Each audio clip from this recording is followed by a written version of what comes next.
देख रहे हैं न्यूज़ इंडिया और मैं हूं मनीष मिश्रा। लगातार जो कारवां है न्यूज़ इंडिया का वो लगातार बढ़ता जा रहा है और चुनाव अब छठे और सातवें चरण की तरफ बढ़ चुका है, जो कि खाटी जिसे कहते हैं खाटी पूर्वांचल की तरफ चलता हुआ नजर आ रहा है। और जैसे कि हमने आपको दिखाया कि तमाम हमने पूर्वांचल के जो जिले हैं, जो लोकसभा सीटें, वहां पे हम गए हैं और आज हम खास लड़ाई में आए हैं एक ऐसे जगह पे जहाँ के जो जिक्र करते हैं, वहाँ के जिक्र अगर करेंगे चावलों की तो खुशबू न केवल उत्तर प्रदेश में बल्कि विदेशों में भी महकते। जी हाँ, सही पता ना, हम हैं इस समय डुमरियागंज की लोकसभा के सिद्धार्थनगर जिले में और यहाँ पे जानेंगे कि यहाँ पे क्या स्थिति है, किन किन के बीच में लड़ाई है और यहाँ पे किसका वर्चस्व है। सबसे पहले हम अपने सहयोगी पास लेंगे, सद्दाम को लेंगे, सद्दाम से पूछेंगे, सद्दाम आप यहाँ पे कवर कर रहे हैं, क्या है समीकरण 2024 के रण को आप कैसे देखते हो, यहाँ पे कौन कौन से प्रमुख चेहरे हैं? बिल्कुल, देखिए मैं आपको बता दूं कि यहाँ से जो भाजपा है वो तीसरी बार यहाँ से अपना प्रत्याशी जगदम्बिका पाल को बनाई है। समाजवादी पार्टी ने जो अपना प्रत्याशी बनाया है स्वर्गीय पंडित हरिशंकर तिवारी जी के पुत्र को बनाया, और तीसरी तरफ जो है वो यहीं के रहने वाले आजाद पार्टी काशीराम से चौधरी अमर सिंह है। जाहिर सिद्धार्थनगर जिले में सबसे ज्यादा आबादी मराठी की है, फिर उसके बाद यहाँ सबसे ज्यादा अच्छी खासी आबादी ब्राह्मणों की है। तो कहीं ना कहीं जो समाजवादी पार्टी ने यहाँ से भीष्म चक्र कुशल तिवारी को अपना प्रत्याशी बनाया है, या मोई वोट के साथ साथ उन्होंने ब्राह्मणों को साधने के लिए प्रत्याशी बनाया। जो वही जगदम्बिका पाल भी हैं, उनकी भी अच्छी पैठ मानी जाती है, वो भी बड़े नेता है और जाहिर सी बात है एक बार कांग्रेस से और 2 बार बीजेपी से सांसद और तीसरी बार हैट्रिक लगाने के लगे। लेकिन कहीं ना कहीं इस जनपद में जो है वो बसपा ने अपना एकदम डम्मी कैंडिडेट दे दिया है, जो किसी काबिल नहीं है। कहीं ना कहीं यहाँ से जो आजाद समाज पार्टी काशीराम के प्रत्याशी चौधरी अमर सिंह है, अगर वो फाइट करते हैं तो कहीं ना कहीं इसमें नुकसान भाजपा और सपा का दोनों हो तो दिख रहा है। जी देखिए, सद्दाम है जो ग्राउंड रियलिटी हम चलेंगे। यहाँ पे आप तमाम लोग हमारे साथ जुड़े हैं, तमाम पार्टी के भी लोग हैं और तमाम आम लोग भी हैं, उनसे भी हम जिक्र करेंगे। सबसे पहले तीसरी बार हैट्रिक लगाने की तरफ बढ़ते हुए भारतीय जनता पार्टी के सांसद, वर्तमान सांसद हैं, उनके प्रतिनिधि हैं, क्या बता रहे हैं कि मतलब आपकी तरफ आप हैट्रिक की बात करें, उधर समाजवादी पार्टी अपनी बात की जीत की बात करती है, पीडीए की बात करती है, कैसे देखेंगे उनका मुकाबला? मानते हैं नहीं मानते? समाजवादी पार्टी के पास इस जनपद का तो कोई प्रत्याशी ही नहीं दिया, उन्होंने तो बाहर से प्रत्याशी ला करके दिया है। तो कहीं जनपद का प्रत्याशी होता तो हम लड़ाई में भी मानते, जब उनके पास जनपद का कोई प्रत्याशी नहीं रहा तो लड़ाई कहाँ से। दूसरी बात ये है कि ये देश का चुनाव है, जाति का चुनाव नहीं है। और हमारे सांसद श्री जगदम्बिका पाल जी ने रिपोर्ट हम लोग दे रहे, रिपोर्ट कार्ड अपना प्रस्तुत कर रहे हैं, विकास संबंधी कार्य अपना जो हम लोगों ने कार्य किया है, हमारे सांसद ने कार्य किया है, वो रिपोर्ट कार्ड ये सामने हम देख रहे हैं। केंद्रीय विद्यालय बना हुआ है, उसी के बगल में हमारा जो है मेडिकल कॉलेज बना हुआ है, उसी के बगल में पासपोर्ट ऑफिस बना हुआ है और बड़ी रेल लाइन हमारी बनी हुई है। इस तरह से नेशनल हाईवे, ये नेशनल हाईवे आप देख रहे हो। विकास के मुद्दे के साथ विकास मुद्दे है। आप समाजवादी पार्टी से हैं, आपका तो प्रत्याशी बता रहे हैं आपके गैर जनपद है। अब आपको मैं बता दूं, क्या जो नंबर एक देश में कोई बटा नहीं होता है, ये तो देश में पहले से ही बांट रहे हैं हमारे गार्जियन स्वरूप है। दूसरी ये बताइए, जो सांसद जी थे जगदम्बिका पाल जी, वो भी तो बस्ती के आए हुए हैं, इस जिले ने उनको स्वीकार किया, वो खुद बाहरी थे, लेकिन ये जिला तो बाहरी थे भाई, बस्ती के थे। 2004 में उन्होंने यहाँ पे चुनाव लड़ा, उनको यहाँ के लोगों ने बाहरी माना, उनको यहाँ के लोगों, इनका कहना है कि पहले आप बस्ती, मैं उसी बात को तो कह रहा हूँ। 2004 में यहाँ से चुनाव लड़े, उनको यहाँ से बाहरी माना और वो हरा दिया, जनता ने उनको अस्वीकार कर दिया। यहाँ उन्होंने अपनी जमीन खरीदी, मकान बनाया, वोटर लिस्ट में उनका नाम है, परिवार चुनाव में लड़े और यहाँ पे चुनाव जीते। बाहरी थे, लेकिन 20 साल से आप भी आएंगे यहाँ पे? बिल्कुल, मैं एक चीज बता दूं, मान चुके हैं, यहाँ की जनता ने हमें स्वीकार कर लिया है।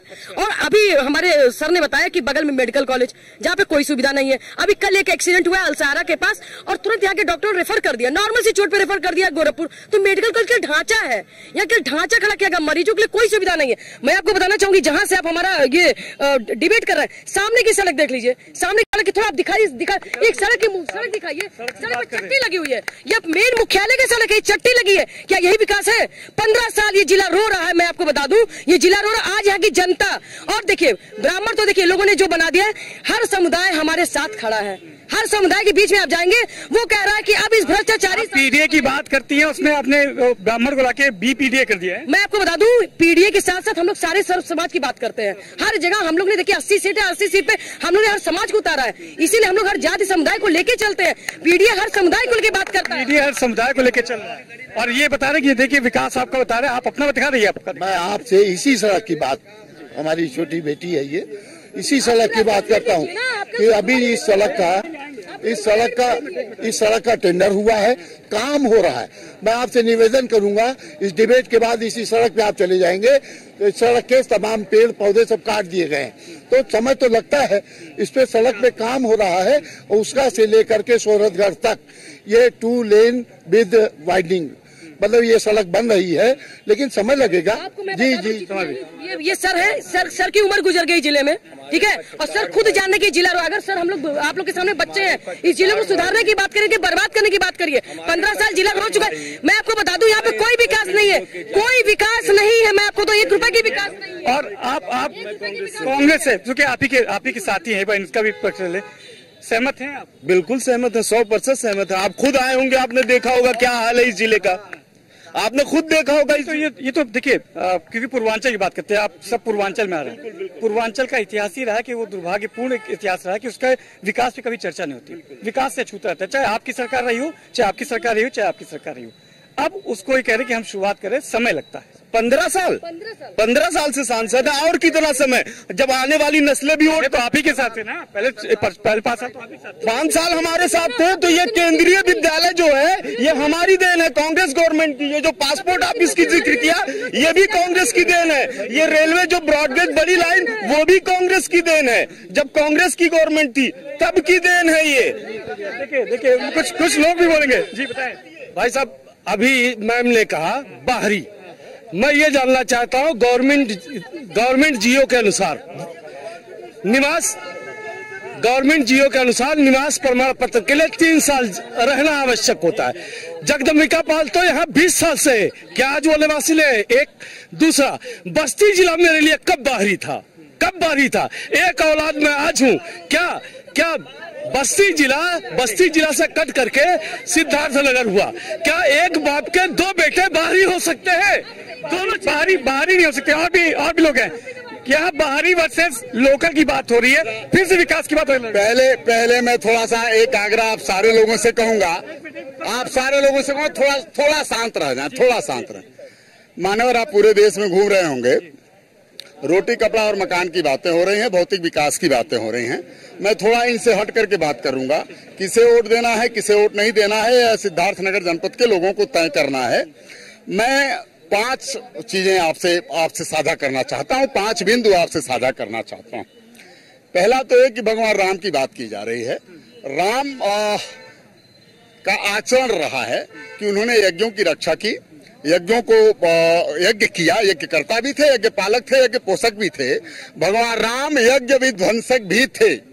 एक यज्ञ उन्होंने विध्वंस किया था जो रावण पुत्र मेघनाद ने किया था, और उस यज्ञ के विध्वंस करने का कारण मात्र इतना था कि रावण पुत्र मेघनाद के यज्ञ का उद्देश्य था सत्ता और सिंहासन। क्या वर्तमान में सत्ता और सिंहासन के लिए राम का उपयोग हो रहा है? ये तय करेंगे, लोग तय करेंगे। मैं उस पर कुछ कह नहीं रहा हूं। अगर ऐसा हो रहा है तो भगवान राम का आदेश है कि सत्ता और सिंहासन के लिए यज्ञ तक को विध्वंस कर दिया जाना चाहिए। दूसरी चीज मैं ये कहना चाहता हूं, नहीं कोई ताली नहीं होगी, मैं किसी पार्टी का प्रचारक नहीं हूं, अपनी बात कह रहा हूं। दूसरी चीज मैं ये कहना चाहता हूं कि हम लोग जनसंघ के जमाने से कार्यकर्ता रहे, आरएसएस के समसेवक रहे हैं। अनुच्छेद 370 खत्म हो, ये हमारी मांग रही है। अनुच्छेद 370 पर वर्तमान की सरकार सबसे बड़ा झूठ बोल रही है। ये हमारा दुर्भाग्य है, यह हमारी पीड़ा है। अनुच्छेद 370 को 5 अगस्त 2019, 6 अगस्त 2019 लोकसभा और राज्यसभा की कार्यवाही आप देख लीजिए, माननीय गृह मंत्री अमित शाह जी का भाषण सुन लीजिए। अनुच्छेद 370 को छुआ तक नहीं गया है। देश से इतना बड़ा झूठ आज तक किसी राजनीतिक दल ने नहीं बोला है। तीसरी बात मैं कहना चाहता हूं, बिल्कुल ध्यान दूंगा, बहुत महत्वपूर्ण चीजें हैं, इसलिए सुन लीजिए प्लीज। तीसरी बात मैं यह कहना चाहता हूं, हम सनातन की बात करते हैं। 3 निर्णय, भारत सरकार के 3 निर्णय आप सुन लो यार, अगर आप बोलोगे तो मैं नहीं बोल पाऊंगा, प्लीज। 3 निर्णय भारतीय दंड विधान की धारा 377 करके इस देश में समलैंगिकता को कानून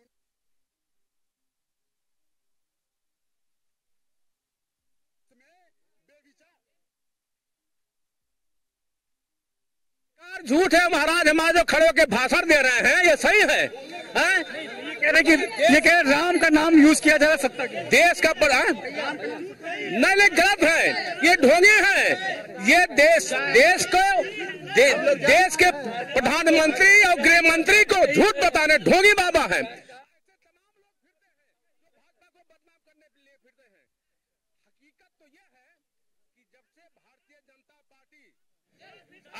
आजादी के बाद से जब से पुरानी पीढ़ियां मुसीबत सह करके तो 50 बार एक पार्टी को जिताया। अब नई पीढ़ी जब से 2014 से नरेंद्र मोदी को अपनाया है तब से पुराने लोगों की हड़बड़ी मची हुई है। इनको भी मौका मिलना चाहिए कि नहीं मिलना चाहिए। इसी तरीके से नरेंद्र मोदी और योगी आदित्यनाथ, अरे समाजवादी पार्टी वाले, ये समाजवादी पार्टी के लोग हैं। ये जो है 4 बार मुख्यमंत्री बन करके 4 बार मुख्यमंत्री बने प्रदेश को, 4 बार मुख्यमंत्री बने। मैं आता हूँ, मैं आ रहा हूँ आपके पास। देखिए, एक तीसरी आपकी चंद्रशेखर आजाद की पार्टी के लोग हैं, आप लोग भी यहाँ पे चुनाव लड़ रहे हैं।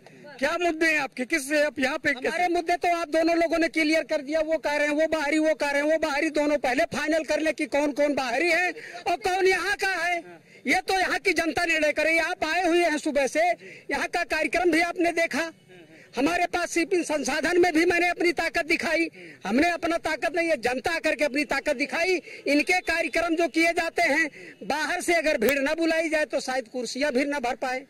ये अपनी कौन सी वो गिनाएंगे? मेडिकल कॉलेज की बात कर रहे हैं, किसकी बात कर रहे हैं? दोनों की मैं बात कर रहा हूँ। मेडिकल कॉलेज यही दरिये बना हुआ है। मेडिकल कॉलेज बना करके सरकारी पैसे से बनाया गया, बनिया को ठेकेदारी पे दे दिया गया। ये बनिया का मेडिकल कॉलेज है, ये सरकारी मेडिकल कॉलेज नहीं माना जाए। सरकारी नहीं, सरकारी। आप हमारी बात सुनिए। एक मिनट, बात तो सुनने दीजिए।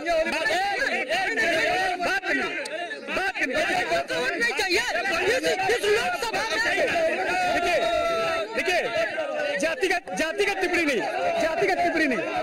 जाति विशेष की कोई टिप्पणी नहीं। एक मिनट भाई, जातिगत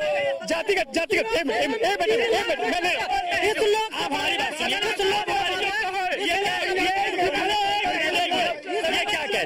ये क्या कह रहे हैं? ये यही कह रहे हैं ना कि प्रतिनिधि साहब ने ये कहा कि यहाँ पे मेडिकल कॉलेज। एक मिनट, आप बात सुनिए। एक मिनट बोला कि यहाँ पे मेडिकल कॉलेज बना हुआ, ठीक है। 80 से 90% केसेस मेडिकल कॉलेज के रिफर होकर तो गोरखपुर जाते हैं या लखनऊ जाते हैं, ठीक है। उस बार डुमरियागंज की जनता ने ये ठान लिया है कि बस्ती से सांसद जगदम्बिका पाल जी को रेफर करेगी और बहुत दूर बस्ती वापस भेजेगी, ठीक है। मुद्दे पे होना चाहिए। मुद्दा ये है कि आप वहाँ, मैं बता रहा हूँ ना कि आप जाएंगे, आप 5 विधानसभा के क्षेत्र में खड़े हैं, ठीक है। यहाँ पे 5 विधानसभाएं हैं, ये मुख्यालय है, ठीक है। अगर सांसद जगदम्बिका पाल जी खुद यहाँ खड़े होके ये बता दें कि उन्होंने औद्योगिक केंद्र रोजगार से रिलेटेड कौन सा काम किया है, वो ये बता दें। रोजगार से रिलेटेड आपने क्या काम किया, आप बताइए। वन डिस्ट्रिक्ट वन प्रोडक्ट के अंतर्गत हमारे जनपद में काला नमक को लिया गया। पहले 1500 हेक्टेयर में काला नमक चावल बोया जाता था। आज 16,000 हेक्टेयर भूमि पर काला नमक चावल बोया जा रहा है। ये हमारा कृषि प्रधान जनपद है और उसको लेकर के तमाम हमारे कृषकों से नहीं, विश्व प्रसिद्ध है। आज भगवान बुद्ध का प्रसाद माना जाता है। आज से नहीं, 100 सालों से काला रोजगार की बात, रोजगार की सप्लाई होता है। भगवान, मैं बताऊं, खाली ये लोग भगवान हो। मैं बता दूं, नहीं, खाली इनके पास, सुनिए, खाली इनके पास भगवान, खाली एक बार भैया बोले दीजिए, खाली इनके पास भगवान और जाति के नाम के अलावा कोई, भगवान और जात के नाम पे 8 साल पहले काला नमक जिले में लोग नहीं जानते थे, और ये क्या बात कर रहे हैं। सारी दुनिया में इसका प्रचार किया है, हमारी सरकार ने सारी दुनिया में इसका प्रचार किया है। उसका 8 साल तक कोई जानता नहीं। आपने पूछा कि रोजगार से रिलेटेड इन्होंने आपसे पूछा, रोजगार से रिलेटेड इन्होंने क्या बताया? इन्होंने यही बताया कि काला नमक का हेक्टेयर बढ़ गया। यहाँ के मुद्दे क्या होने चाहिए? देखिए सब मैं बात करूँ, देखिए ना हम जाति पे जाएंगे, ना हम प्रभु राम पे जाएंगे, ना हम किसी जात पे जाएंगे। मुद्दे पे बने, मुद्दे क्या होने चाहिए बतौर आप यहाँ के नागरिक बताइए। मुद्दा कोई नहीं है। जो मुद्दा है जगदम्बिका पाल 4 जून को फिर सांसद बनने जा रहे हैं चौथी बार, ठीक है। मुद्दा कोई नहीं है। 2 जात को लेकर चुनाव सिर्फ 2 जात पे नहीं लड़ा जाता है। 2 जात पे चुनाव नहीं लड़ा जाता है। सब वोट देगा 4 जून को। ये जो पब्लिक चिल्ला रही है वो बिल्डिंग बनवाते थे, मायावती जी आई थी तो बिल्डिंग बनवाते थी। अब मायावती रावण पार्टी में आ गए, वो बिल्डिंग बनवाए पूरी जिंदगी। जब तक सरकार आई बिल्डिंग बनवाए, हर जगह बिल्डिंग, हाथी बनवाए। अब आए तो रावण पकड़ लिए। वो ठीक आप बताइए, आप यहाँ पे कैसे देखते चुनाव कैसे खत्म? देखिए मुद्दा तो विकास की बात है ही नहीं। विकास तो हो रहा है, चौतरफा हो रहा है। सुन लीजिए, ये बहन शुभांगी बैठी है, बोलने दीजिए। सुनिए, मैं तो नारा, ये शुभांगी बहन है, ये हमारे छोटे भाई है। ये हमें इंटरसिटी में मिले थे और बोले थे कि भैया इंटरसिटी जब से पाल जी चलवा दिए बड़ा आराम हो गया। लखनऊ जाते हैं, शाम को लौट आते। हाँ, नंबर ठीक। दूसरी बात सुन लीजिए भाई। दूसरी बात, इस बार का जो मुद्दा है, मुद्दा तो यह है कि यहाँ पे हमें सुख शांति बनाए रखनी है। कोई भी बाहर से मवाली और माफिया आदमी नहीं लेके आना है। कल मुख्यमंत्री जी ने अपने मंच में कहा था कि इनको गोरखपुर से भगा दिया गया, संत कबीर नगर से भगा दिया गया। व्यक्तिगत टिप्पणी से बचेंगे फिर से। अगर ये इतना मजबूत है तो ये जो गठबंधन की सरकार लेके लड़ रहे हैं। और दूसरी चीज, ये विकास क्या देखेंगे? अगर विकास ना मोदी जी करते तो आज 10 साल पीछे रहते हैं, कौन जीत के आते हैं?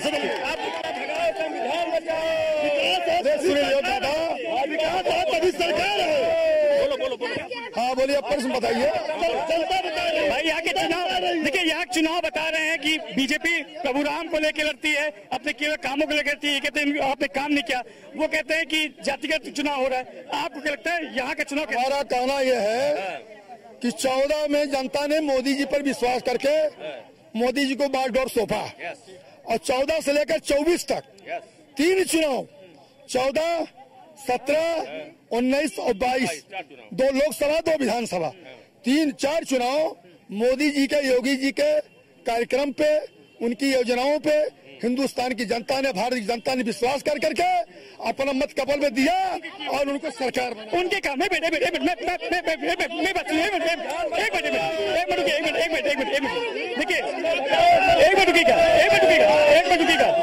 खोल लीजिए। 2014 से पहले विश्व के सबसे शक्तिशाली पासपोर्टों में देखिए, ऐसे नहीं होगा, ऐसे नहीं, किसी को नहीं। आप थोड़ा खोलिए, थोड़ा कपड़ा खोलिए, ऐसे नहीं हो पाएगा। देखिए एक सेकंड। जो ये लोग विकास के बारे में बात कर रहे हैं, एक भी विकास के बारे में बताए ना कि मोदी ने क्या विकास किया है। डुमरियागंज के विकास की बात है, मोदी जी पे चुनाव क्यों लड़ रहे हैं? यहाँ के सांसद जी के विकास के बारे में बताइए ना। आप मुख्यालय जाइए, ना सड़क ठीक है, ना शिक्षा ठीक है, कुछ भी तो नहीं। सांसद जी के प्रतिनिधि हैं आप थोड़ा सा आगे ये कह रहे हैं कि आप मोदी के नाम पे चुनाव मत लड़िए। आप चुनाव मोदी के नहीं, तुमने अभी तक जवाब ही नहीं दिया आपको। ये केवल हुल्लड़ करना जानते हैं और हुल्लड़ कर रहे हैं। मैं विकास के बात आपसे बता रहा हूँ। उत्तर प्रदेश के 8 जनपद आकांक्षा जनपद थे। उत्तर प्रदेश के 8 जनपद आकांक्षा जनपद थे, उसमें सिद्धार्थनगर का नाम सबसे पहले नंबर पे था।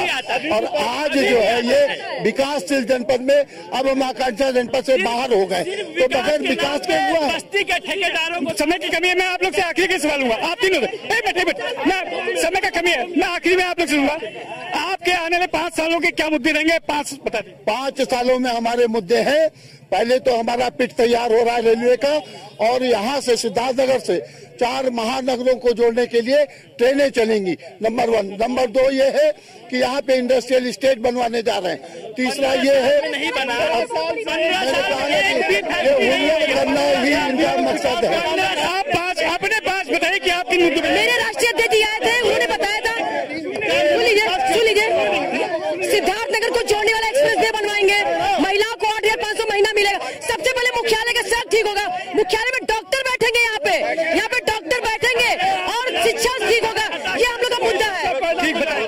अरे भाजपा जो संविधान के खत्म करे चाहे कि वे भाजपा जो कल लोकतंत्र समाज करे चाहे कि वे भाजपा देश के खत्म करे चाहे कि वे ये संविधान खत्म होना, क्या लगता है संविधान खत्म हो पाए? संविधान खत्म होने का हमेशा जिक्र करते हैं। ज्यादा संविधान में संशोधन कांग्रेस के शासनकाल में हुआ है और हमारे नेता जी ने मैं पूछ रहा हूँ, प्रश्न पूछ रहा हूँ। एक मिनट ऐसे नहीं हो पाएगा। महिला भी है थोड़ा सा पीछे। आप बताएं क्या कह रहे थे?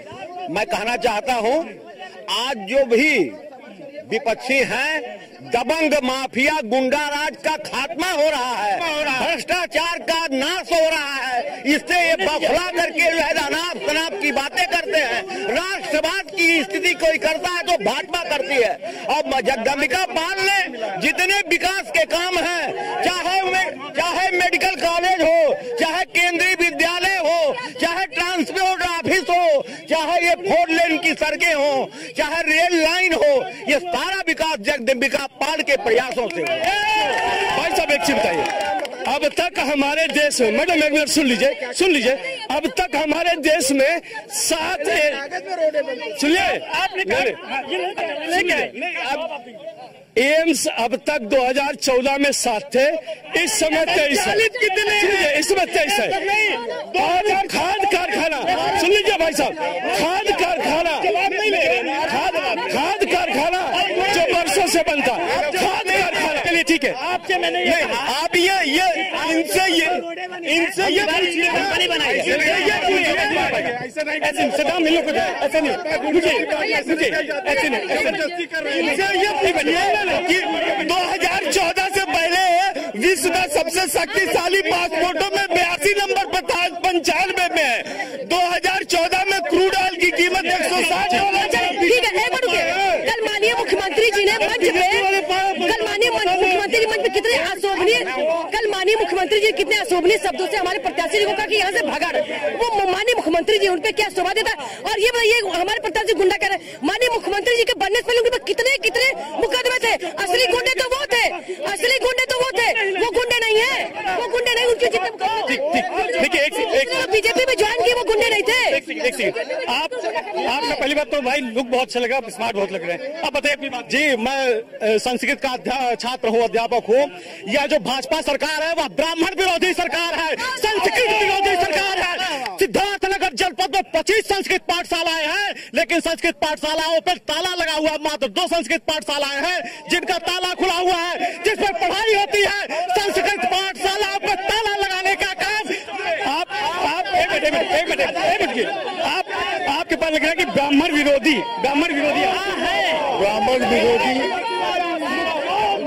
हमारी पार्टी, हमारा तो कमल का फूल हमारा चुनाव निशान है। माता लक्ष्मी की हमारी सवारी है। हम ब्राह्मण विरोधी हो ही नहीं सकते। हम पे तो इस बात का आरोप है कि हम सनातन समर्थक हैं। ब्राह्मण विरोधी कहाँ से हो जाएंगे? तो सनातन समर्थक ये कहते हैं कि सनातन को लेके, राम को लेके, आप धर्म को लेके चुनाव लड़ते हैं। नहीं, ये गलत है। हमने विकास को लेकर के चुनाव लड़ा है। हमने विकास के मुद्दे पे चुनाव लड़ा है। हमारे सांसद ने विकास किया है। मैं रिपोर्ट कार्ड जो है उसको जो है ये केवल हल्ला मचाते हैं। मैं कहना चाहता हूँ केंद्रीय विद्यालय बनवाना भी हो। 25 तारीख को चुनाव है। अब हवाएं ही करेंगी रोशनी का फैसला। जिस दिए में जान होगा वही दिया बच जाएगा।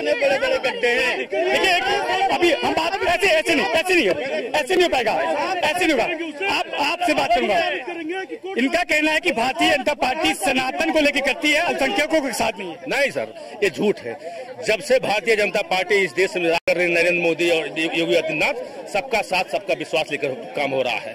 सबको एक नियम से देखा जा रहा है, जो नियम का उल्लंघन करता है, जो सपा के बनाए गुंडा राज के हिसाब से जैसे चलने के लिए कोशिश करता है, वहाँ अंकुश लगता है। यहाँ इस जिले में गुंडा राज नहीं चाहिए, इस जिले में राम राज चाहिए। यहाँ ठीक आपने भी जिक्र किया था कि राम को लेके, धन को लेके बात होती है। देखिए, मैंने ये जो माहौल है, लोगों से आप इंटरव्यू लीजिए, आयातित लोगों से नहीं,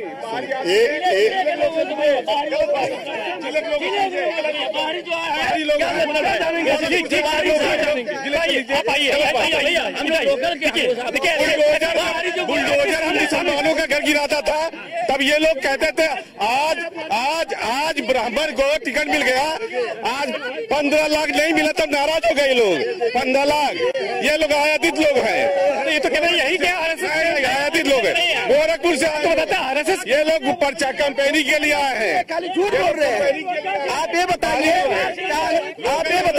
कांग्रेस और समाजवादी की सरकारों में 1000 रुपया भेजा जाता था, 100 रुपया मिलता था। ऐसे नहीं हो पाएगा, ऐसे नहीं आप, मैं कह रहा हूँ ऐसे सामने होकर नहीं पाएगा। आपकी बात ये इनका चरित्र है, और इस चरित्र में हमारे जैसे लोग अपनी बात नहीं कह पाए। ठीक है, देखिए आप यहाँ पे क्या ये जो माहौल देख रहे हैं आप, सब कह रहे हैं कि कहीं ना कहीं फिर से आके मुझे ये लगता है, और ये मैं चुनाव देख रहा हूँ, चुनाव कवर कर रहा हूँ, सबसे बड़ा दुर्भाग्य होता है कि पूर्वांचल के साथ हमेशा से ये होता है, दृष्टिकोण की बात नहीं होती है, हमेशा से यहाँ पे जाति बात होती है, हमेशा यहाँ पे शिक्षा की बात नहीं होती है, रोजगार की बात नहीं होती है। यहाँ पे सिर्फ रुक जाइए, आपकी भी बात कर रहा हूँ मैं कांग्रेस में। सुनिए,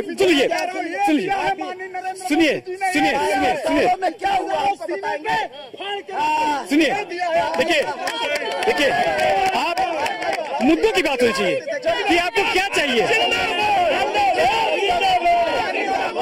देखिए एक शख्स से बहुत देर से कुछ कहना चाहते हैं, बताइए यूथ क्या चाहता है। अग्निवीर आया 5 साल के लिए, और जो 80 साल 70 साल के वो रिटायर नहीं होंगे। शिक्षा पे GST 18% और डायमंड पे 3%। बिजली सबसे यूपी में सबसे महंगा है, 7 रुपया यूनिट। गरीब जनता तरा कर रही है। ये मुद्दे ये मैं किसी पार्टी से नहीं हूँ, आम बुनियादी बात, आम पब्लिक की बात सुनिए। आम पब्लिक तो ये होने दीजिए ना। फिर से आप व्यक्तिगत, आप लोग से अनुरोध है, किसी भी पार्टी के किसी भी प्रत्याशी के लिए या किसी पार्टी के लिए व्यक्तिगत टिप्पणी नहीं करेंगे। आप मुद्दों पे लड़िए, आप मुद्दों पे बात करिए ना, मुद्दों पे बात करेंगे। मैं आपसे कह रहा हूँ, मेरी बात सुनिए, लोकल मुद्दे पूछ रहा हूँ ना, लोगों के मुद्दे बताइए। तो ये जैसे इन्होंने बताया, उनसे पूछ रहा हूँ मैंने आपकी बात कर, उनसे प्रश्न पूछे तो बताइए। मोदी जी की बात कर रहे हैं, मुकल मुद्दे की बात कर, तो योगी जी, अरे सांसद जी ने यहाँ क्या किया वो बताइए ना। हम लोग टैक्स देते हैं, टोल टैक्स देते हैं कि जिला इतना पीछे क्यों है। टोल टैक्स में मैं फिर नहीं कर पाऊंगा, मैं ऐसे नहीं कर पाऊंगा। एक सर मेरा प्रश्न, एक सुनिए, आपके प्रश्न होंगे, आपने आपकी बात सुनी। नहीं मैंने सुन लिया, मैंने आपकी बात सुनी। अब मुझे सुनिए। हम लोग पब्लिक हैं, ठीक है, आप हम लोग से जवाब ले रहे हैं, ठीक है। हम लोग अगर सवाल कर रहे हैं कि रोजगार के मुझे जवाब तो लेने देंगे, तो बस आप रुके, मुझे रुके। सवाल भी अच्छा, आप सवाल बताइए, सवाल पूछिए, एक सवाल जल्दी। हाँ, कि मेरा एक ही सवाल है कि सांसद जगदम्बिका पाल ने 15 साल में यहाँ कितनी फैक्ट्रियां खुलवाई, ये बता रहे। यहाँ पे विकास क्या हुआ है, कौन से रोजगार मिले हैं बताइए।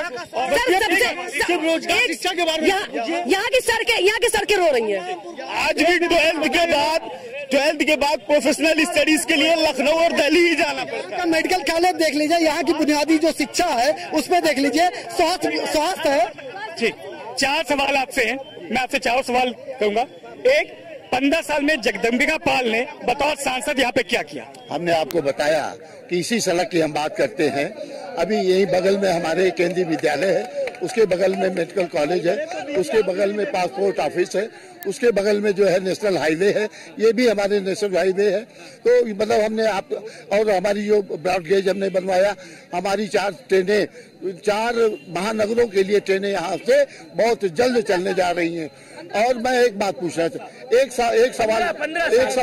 सवाल मैं भी और हमारे साथियों से भी पूछ रहे हमारे सांसद 2 बार हमारे कुशल तिवारी जी खलीलाबाद से सांसद थे। चलो यहाँ आपने काम नहीं किया, लेकिन खलीलाबाद में क्या काम किया यही आप बता दो। 2 बार आप वहाँ पे सांसद थे, 2 बार आप सांसद थे वहाँ पे, आपने वहाँ पे क्या काम किया है? साल में आपके कुशल तिवारी जी ने क्या किया, अभी उनका भी प्रश्न है, उसका भी जवाब। ठीक है, बताइए। इनका कहना है खलीलाबाद से 2 बार आपके कुशल तिवारी जी सांसद थे, आप कौन थे? अब आप खलीलाबाद जाके घूम लीजिए, वहाँ की नगर पालिका देख लीजिए, यहाँ की नगर पालिका देख लीजिए, आपको जवाब खुद ही मिल जाएगा सर। वहाँ विकास हुआ है। ठीक है सर, पाल है तो विकास है, पाल है तो विकास है सिद्धार्थ नगर में। क्योंकि अगर मुसलमानों को सुने हैं तो पाल साहब ने 5 साल मुसलमानों का सिर्फ सुना, कोई नेता नहीं दिखाई दिया है। अगर मुसलमानों को सुना है तो पाल मुसलमान के लिए गलत बात है।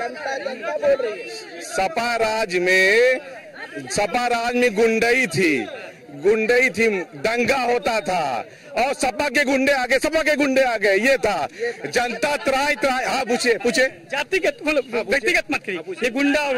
आप ये बताइए कि ये कह रहे हैं आपके यहाँ विकास नहीं हुआ, मैं कह रहा हूँ कि चलिए इन्होंने 10 साल विकास नहीं किया, 10 साल बतौर सांसद बीजेपी के, 5 साल कांग्रेस के। अब आप क्या चाहते हैं अपने सांसद से अगले 5 साल में बतौर यहाँ का निवासी? भाई हम अपने सांसद से चाहते हैं, हम अपने सांसद से चाहते हैं कि यहाँ इंडस्ट्री एरिया कोई लगे, हम ये चाहते हैं। अब हो लगेगा, अभी इतना विकास नेशनल हाईवे 2-3 नेशनल हाईवे हो गया, ये विकास नहीं दिया, शायद चले जाए उस पर ओवर ब्रिज। क्या बम्बई दिल्ली फेल है? आप बताइए यहाँ पे क्या लगता है आपको, यहाँ के मुद्दे क्या होने चाहिए? देखिए, मुद्दा कुछ नहीं है। इस बार 400 के पार हम लोग जा रहे हैं और हम लोग शनिवार को वोट देंगे कमल पे। और ये लोग अगर कह रहे हैं, मैं बता रहा हूँ हम बोलेंगे, रुकिए हम बोलेंगे। 15 साल पहले इस रोड पे चल नहीं पाते थे, 15 साल से पहले 2 मीटर की रोड होती थी। अब देखिए ऐसे करेंगे तो मैं नहीं कर पाऊंगा, ऐसे करेंगे तो नहीं बताऊंगा। मैं सवाल लूंगा, आप जनता है, आपका सवाल लूंगा, जवाब देंगे नेताजी, जवाब नेताजी नहीं, आप जवाब नहीं देंगे। आप ये बताएंगे 5 साल में आपको चाहिए क्या? 15 साल में आपको 5 साल में चाहिए क्या? नहीं, मैं सुनूंगा नहीं। आप नहीं बताएंगे, वो बताएंगे ना, आप कौन है? आप प्रतिनिधि हैं, आप प्रतिनिधि हैं, आप वो बता रहे ना। सवाल दे रहा हूँ कि 15 साल में जगदम्बिका पाल ने किया क्या, ये बताइए।